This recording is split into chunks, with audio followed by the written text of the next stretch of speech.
অনেকেই ঋণগ্রস্ত, অনেকেই সুদের উপরে টাকা নিয়ে জেলা গাড়িগুলো ক্রয় করেছিলাম। আজকে কেন আমাদেরকে প্রেস ক্লাবের মতো একটা জায়গায় বারবার দাঁড়াতে হবে? আমি আমার অধিকারের লক্ষ্যে তাদেরকে যদি চিঠির মাধ্যমে বলি না সমাধান করবো, তাহলে আজকে আমরা এখানে দাঁড়াতাম না। আমরা গত 23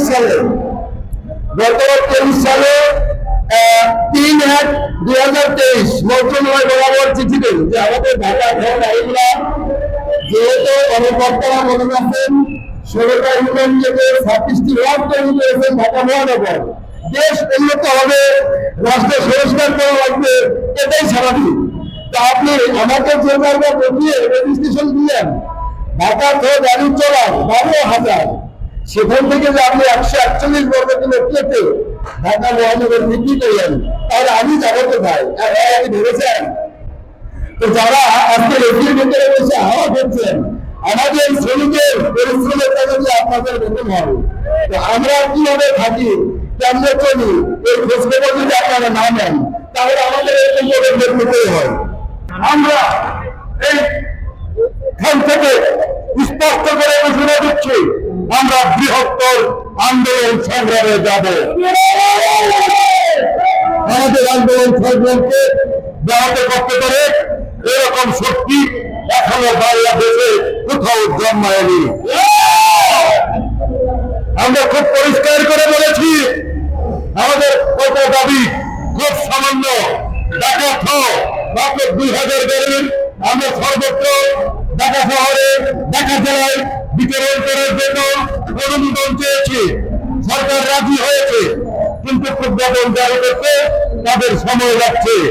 আমরা ধিক্কার জানাই সেই আমলাতন্ত্রকে যারা শ্রমিক ছেড়ে কাজ করতে সময় ক্ষেপণ করে, কাল ক্ষেপণ করে এবং নানা রকমের কাল বাহানা করে। এই কারণেই ছাত্র শ্রমিক জনতার যে অভ্যুত্থান, সেই অভ্যুত্থান সংস্কার করতে চাই, সেই অভ্যুত্থান সংস্কার করতে চাই। আমরা এখন পুলিশ কমিশনারের বরাবর ধারাপৃথিবীতে আমরা রিভিউ দিয়ে যাবো। সামনে যদি আমাদের বাধা আসে, যদি আমাদেরকে নিয়ে যায়, আপনারা ওখানে কাজ দেওয়া বলতে করে,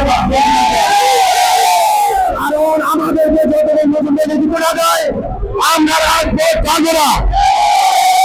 কারণ বহু রকমের আমাদেরকে এইভাবে মিথ্যা আশ্বাস দিয়েছে। একে একে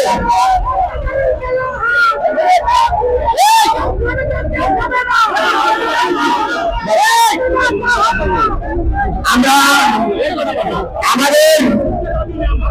আমাদের 2033টা কাগজ জমা আছে, মন্ত্রণালয় বিরাটে জমা আছে।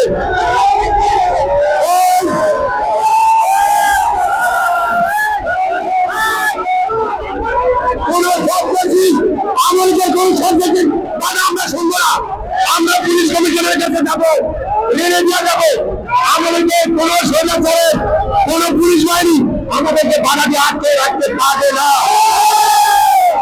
আমরা ক্ষুধার্ত, আমাদের দেওয়ালে ঠিক থেকে গেছে, আমাদের পেটে ভাত নাই।